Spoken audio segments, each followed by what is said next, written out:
சேலம் மாநகராட்சி 15வது வார்டில் செய்ய வேண்டிய பணிகள் குறித்த ஆலோசனைக் கூட்டம் நடைபெற்றது.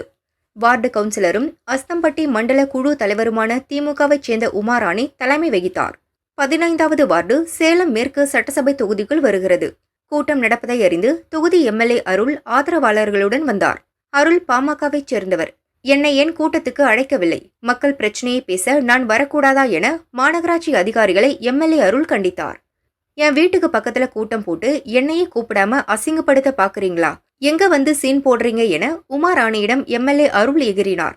யாரு சீன் போடுறது, நீங்களா நானா என உமாராணி பதிலுக்கு எகிற கூச்சல் குழப்பம் ஏற்பட்டது.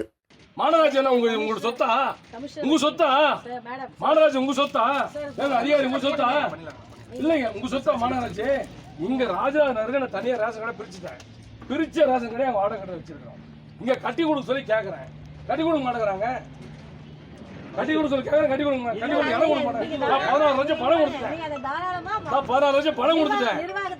16 லட்சம் பணம் கொடுத்துருக்கிறேன். அது கட்டி கொடுக்க மாட்டேங்கிறேன். சாமராஜ் இடம் கொடுக்க மாட்டேங்கிறேன். சாமராஜ் நிதி நான் கொடுக்குறேன். வார்டு கமிட்டி மீட்டிங் நான் இந்த வார்டுல இருக்கிறேன். என்னைய கூப்பிடல, நான் இந்த வார்டுல கமிட்டி மீட்டிங் என்னைய கூப்பிடல, என்ன கூப்பிடல, யார கூப்பிடல, என்ன முறையா கூப்பிட்டு கூட்டணும். முதலமைச்சர் இங்க எங்க அம்மா முதலமைச்சர் நீங்க பார்க்க முடியாது, நான் பாக்குறேன்.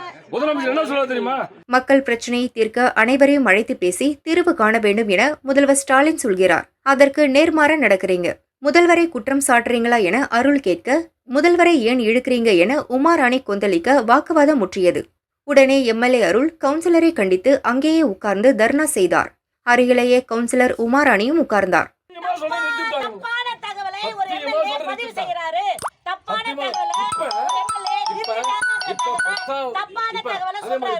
தப்பான தகவலை சொல்றாரு.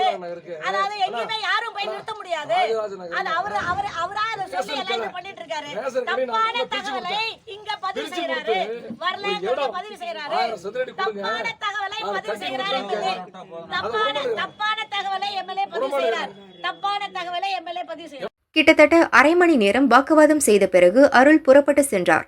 கூட்டத்துக்கு வந்த அப்பகுதி மக்கள், இவங்க பண்ற அரசியல்ல நாங்க படுற பாடு இருக்கே, தாங்க முடியலடா சாமி என புலம்பியபடி சென்றனர்.